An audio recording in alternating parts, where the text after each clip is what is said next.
Assalamualaikum warahmatullahi wabarakatuh. Perkenalkan, nama saya Tita Din Furaida dari kelas 11 MIPA 4 nomor absen 14. Perkenalkan, nama saya Indika Nisa dari kelas 11 MIPA 4 nomor absen 15. Perkenalkan, nama saya Ayu Afia, saya absen 7 dari 11 MIPA 4. Perkenalkan, nama saya Rofiatul Milati Lestari dari kelas 11 IPA 4 nomor absen 34. Perkenalkan, nama saya Nur Agustin Trinurma Devi dari kelas 11 MIPA 4 absen 28. Perkenalkan, nama saya Jian Safa Kumalasari, absen 18 dari kelas 11 MIPA 4. Kalian tahu nggak kalau kantor pos itu salah satu peninggalan Belanda loh? Mari kita simak. Kalian tahu nggak sih sejarah dibangunnya kantor pos di Indonesia? Sejarah PT Pos di Indonesia dimulai sejak zaman VOC berkuasa di Hindia atau Indonesia, tepatnya pada tahun 1746. Gubernur Jenderal Gustav Willem Baron van Imhoff adalah orang pertama yang menginisiasi berdirinya kantor pos di Indonesia. Pada tanggal 26 Agustus 1746, didirikan kantor pos di Batavia atau Jakarta. Latar belakang dibangunnya kantor pos di Indonesia adalah wabah malaria yang terjadi pada tahun 1733 dan tragedi pembunuhan besar-besaran terhadap orang Cina pada tahun 1740. 4 tahun kemudian dibangun pula kantor pos di Semarang agar tercipta jalur perhubungan pos yang teratur antara kedua kota besar itu. Nah, rute perjalanan pos kala itu melalui Karawang, Cirebon, dan Pekalongan.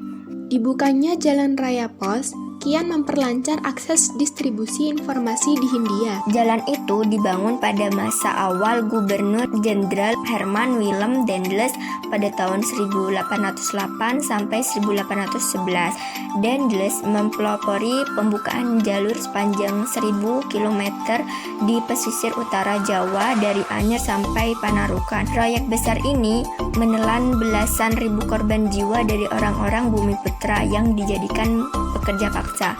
Kini jalan panjang bikinan Daendels tersebut dikenal dengan nama Jalur Pantura atau Pantai Utara dan menjadi salah satu transportasi terpenting di Jawa. Jalan tol di era Hindia Belanda dibukanya terusan Suez pada tahun 1869 dan mulai berkembangnya kapal uap membuat kebutuhan akan jasa pos semakin krusial. Terlebih setelah pesawat berkembang, pos udara menjadi pilihan pengiriman surat via pos. Saat masa peralihan dari era Gubernur Jenderal James Loudon ke Johann Wilhelm van Slansburg, Dinas Pos digabung dengan Dinas Telegraf dengan status jawatan milik pemerintah. Nama institusinya pun menjadi Posten Telegrafdienst.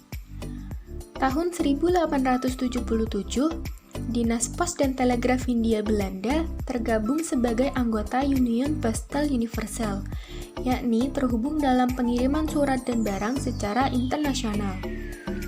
Asa Briggs melalui buku sejarah sosial media tahun 2006 menuliskan, Union Postal Universal didirikan di Inggris pada tahun 1874. Dari jawatan ke BUMN, Jawatan Pos dan Telegraf di Hindia Belanda berganti nama lagi menjadi Pos Telegraf en Telefoondienst atau Jawatan Pos, Telegraf, dan Telepon atau PTT pada tahun 1906.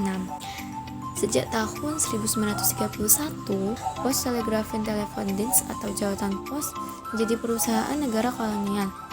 Penguasaan Belanda atas telekomunikasi di Indonesia berakhir pada tahun 1942 atau setelah kalah dari Jepang dalam Perang Dunia Kedua. Wilayah Indonesia pun diduduki pemerintah militer di ini pun sejak saat itu. Semasa kependudukan Jepang, semua pegawai PTT Belanda ditangkap dan semua pekerjaan diserahkan kepada bangsa Indonesia dari bawah sampai pimpinan. Selain itu, jawatan PTT pada periode ini mengikuti pembagian struktur organisasi pemerintah militer Jepang, sehingga terdapat jawatan PTT Sumatera, jawatan PTT Jawa, serta jawatan PTT Indonesia Timur. Beberapa bulan setelah Indonesia merdeka, yakni tepatnya sejak 27 Desember tahun 1945, jawatan PTT diambil alih oleh RI. Tanggal ini yang kemudian diperingati sebagai Hari Bakti PTT atau Hari Bakti Postel. Tahun 1961, jabatan PTT menjadi perusahaan negara atau milik BUMN, serta berganti nama menjadi Perusahaan Negara Pos dan Telekomunikasi yang sering kita sebut dengan PN Postel. PN Postel dipecah menjadi dua, yaitu PN Pos dan Giro serta PN Telekomunikasi sejak tahun 1965. Pada tanggal 20 Juni 1995, status perusahaan umum Pos dan Giro lagi-lagi berubah, yakni Perseroan Terbatas atau PT. Sejak saat itu hingga kini nama institusinya adalah PT Pos Indonesia atau kita sebut sebagai Persero. Sedangkan PN Telekomunikasi dikenal sebagai PT Telkom. Assalamualaikum. Di sini aku lagi berada di kantor pos Indonesia bersama teman-temanku. Nah, itu dia teman-temanku. Hai. Itu, halo.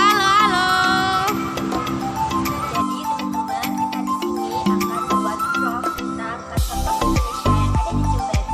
Kantor pos adalah fasilitas fisik tidak bergerak untuk melayani penerimaan, pengumpulan, penyortiran, transmisi, dan pengantaran surat dan paket pos. Kalian pengen tahu nggak sih apa aja nih yang ada di dalam kantor pos? Yuk kita lihat bareng-bareng.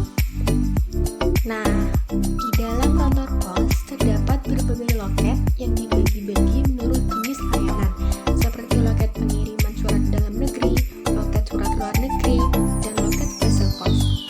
Dan biasanya terdapat beberapa meja yang di atasnya sering diletakkan pulpen, pensil, lem, atau karet busa yang dibasahi dengan air.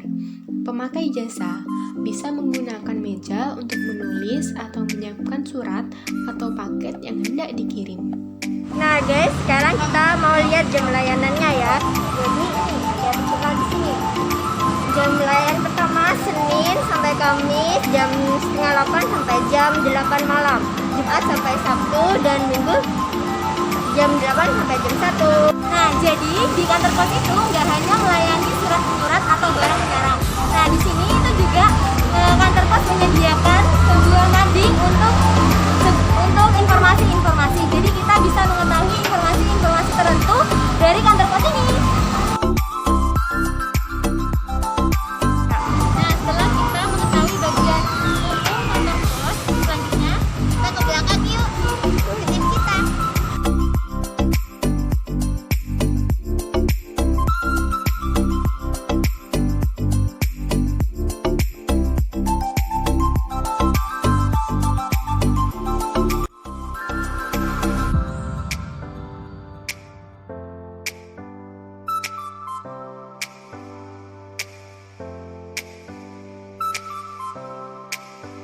Nah, untuk melihat lebih detailnya, berikut sedikit cuplikan video bagian ruangan-ruangan yang ada di dalam kantor pos Jember nih teman-teman.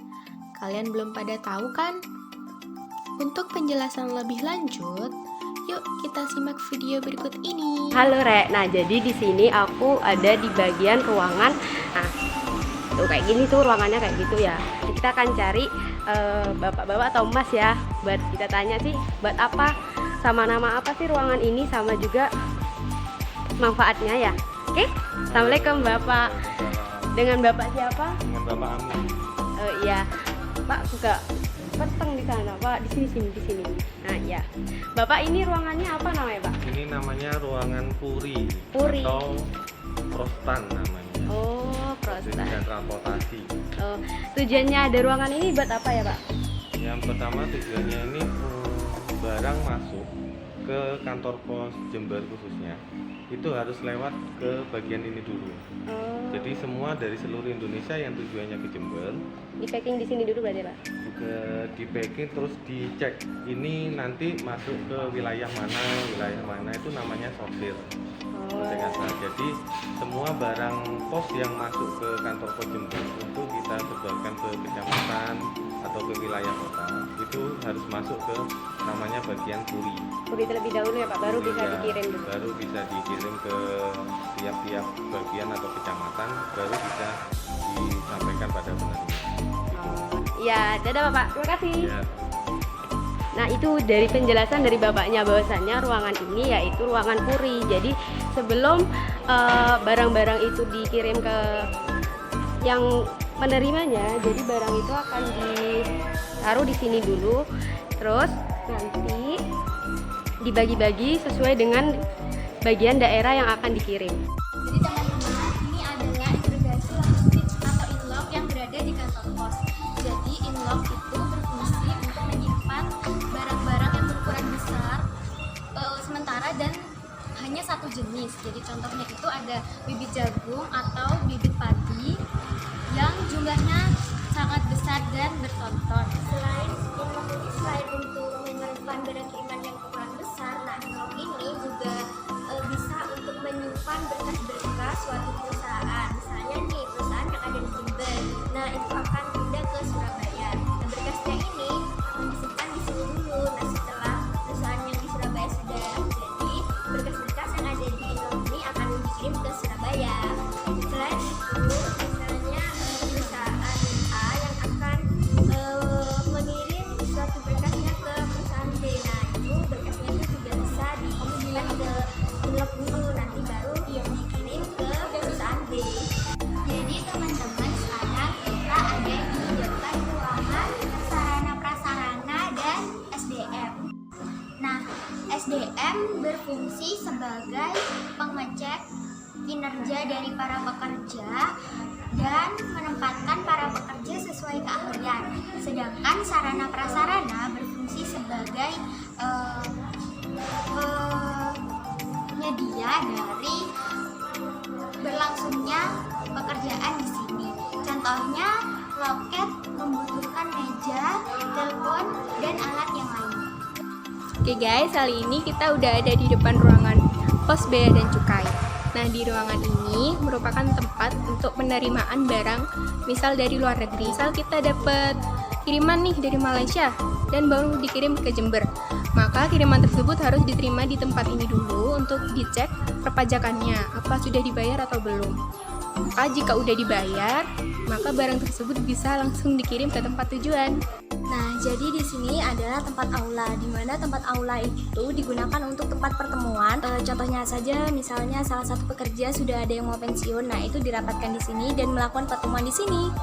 Jadi itu adalah cuplikan vlog kelompok kami saat berada di kantor pos Jember. Sekian dari kelompok kami, mohon maaf apabila terdapat kesalahan kata ataupun kesalahan dalam mengucapkan kata. Semoga bermanfaat dan terima kasih telah menonton. Wassalamualaikum warahmatullahi wabarakatuh.